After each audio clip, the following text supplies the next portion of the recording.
incontri.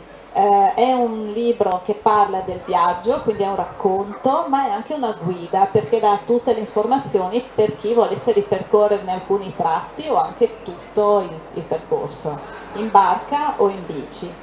E è molto utile, è la cartina d'insieme, prima ho visto qualcuno che la apriva, che dà da una parte la rotta nautica e dall'altra la carta invece per il percorso in bicicletta. Gianni Pasin però è un imprenditore, eh, non è uno scrittore, quindi la prima domanda, esatto, il suo primo libro, quindi la domanda che io gli farei è proprio questa: cosa ha spinto un imprenditore abituato insomma, al lavoro in azienda a scrivere un libro, che è un'opera, insomma, un'impresa non da poco.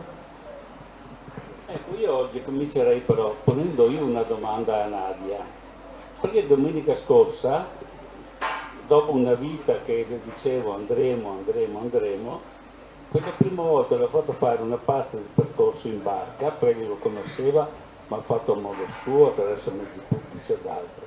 E l'ho portata al mitico Cason Zannaro. Quindi siamo partiti da Ponte Grandi, abbiamo fatto il Silone, l'antico corso del fiume, siamo passati all'interno dell'isola di Torcello, attraversato un po' Burano, passati davanti a Murano e all'isola di San Michele, fatto circumnavigazione di Venezia passando sotto il ponte della ferrovia, che è il ponte che è il passaggio più basso in assoluto, massimo 1,30 m dal livello dell'acqua.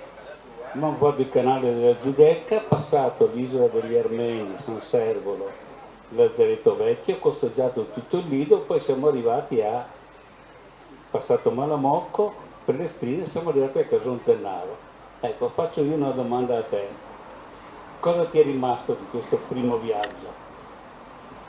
Allora ho potuto fare l'esperienza in barca con Gianni in questo tratto di litoranea veneta e devo dire che nonostante avessi visto già altre volte alcune isole in particolare, è stata una grandissima emozione perché già quando arrivi a Pellestrina comunque ti inoltri insomma, in una parte della laguna che magari si conosce un po' meno e poi cercare questo cason Zennaro che è proprio un cason, una piattaforma sull'acqua in mezzo alla laguna più o meno di fronte a Chioggia, è un'emozione perché ti sembra di essere fuori dal mondo e quindi era come essere in un'altra dimensione e poi arrivi a questa accoglienza molto calorosa, ti fanno mangiare, ti siedi, sono organizzatissimi, fanno da mangiare, hanno preparato lo spritz.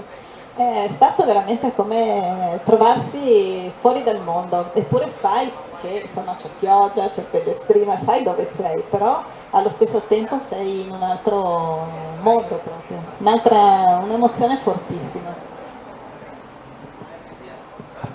Allora adesso rispondo alla tua prima domanda, e perché di questo libro? Diciamo che come tutti i ragazzini, da ragazzini si sogna il mestiere che si farà da grande.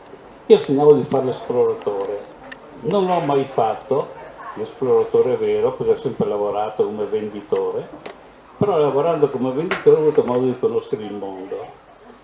Però prima di conoscere il mondo, per esempio, visto che amo le vie d'acqua, ho attraversato tutto il delta del Rio delle Amazzoni e tutto il delta del Danubio e si entra in un mondo che raccomando a tutti di vedere perché sono delle meraviglie uniche, degli ecosistemi irripetibili. Ho cominciato a scoprire la zona di San Donato, sono di San Donato, nato e vissuto a San Donato. A San Donato avevamo il Piave e quindi d'estate, di nascosto ovviamente dai genitori, si andava a nuotare sul Piave. Io facevo delle nuotatine piccole, ma i grandi, quelli che facevano la quinta, attraversavano il Piave a nuoto e per me sono sempre stati degli eroi, perché io non ho mai avuto il coraggio di attraversare il fiume. Ecco, la mia scoperta del mondo dell'acqua nasce proprio da San Donato. Lì noleggiavamo una barca e dalla periferia di San Donato risalivamo fino al ponte della ferrovia, poi passando sotto il ponte della ferrovia ci sembrava di scoprire il mondo. Questa via d'acqua mi ha sempre incuriosito e da lì ho cominciato la mia esplorazione.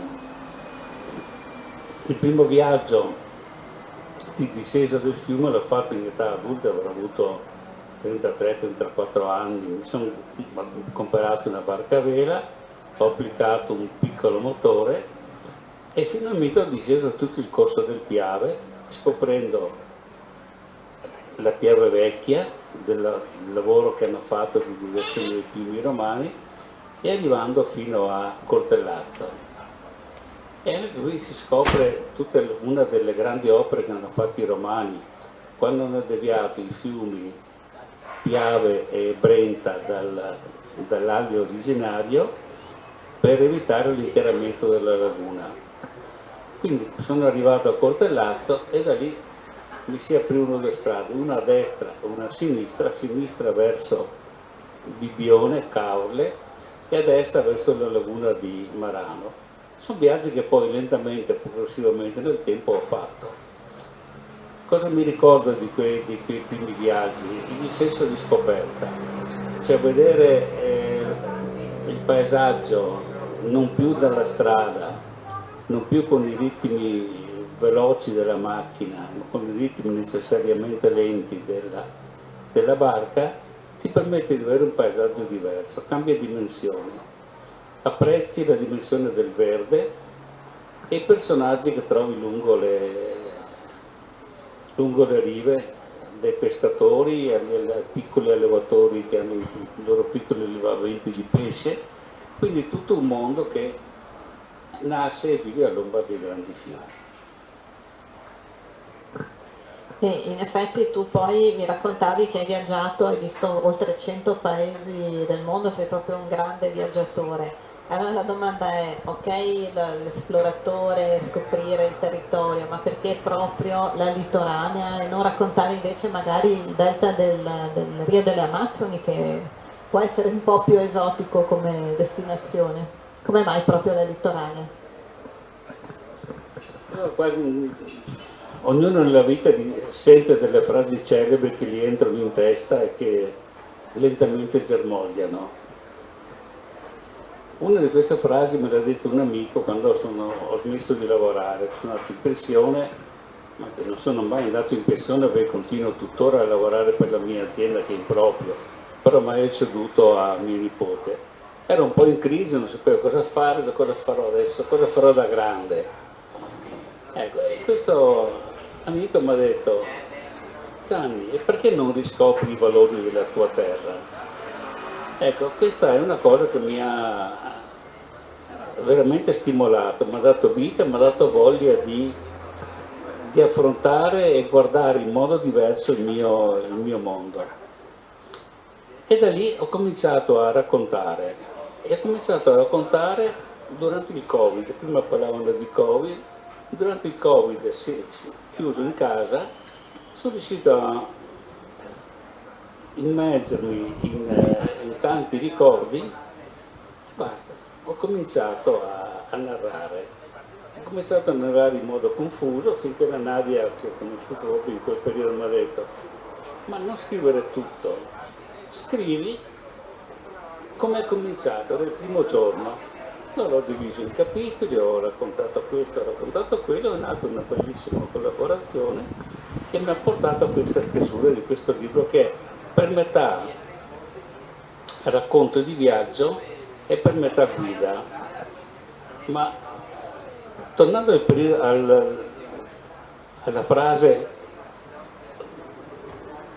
scopri i valori del suo territorio, cioè si potrebbe scrivere di tutto, io ho girato tutto, raccontavo prima a questo signore di quando l'emozione con cui ho attraversato lo stretto di Magellano, che è una grandissima emozione, però partire in barca, e potevo partire qui dalle barche adesso fuori appena 500 metri da qua, e si arriva esattamente in centro a Padova, alle porte Contarini, nessuno lo sa, io l'ho scoperto semplicemente un anno e mezzo fa. Cioè, noi abbiamo un patrimonio che è una cosa unica, poco valorizzata, poco conosciuta, ma che potrebbe essere da un lato una nuova forma di turismo per attirare visitatori stranieri, ma dall'altro per noi un patrimonio da scoprire, perché parla di noi veneti dai tempi dei Romani e dai tempi dei Veneziani, perché i Romani avevano un porto ad Aquileia e i Romani andavano con le barche, che poi facevano tutta la discesa, poi l'attraversamento fino a Roma, dove facevano una fabbrica di frecce a Concordia e Sagittario. Sagittario arriva proprio da Sagitta. Quindi è un percorso nella storia, un percorso veneto, un percorso veneziano che è un patrimonio tutto nostro.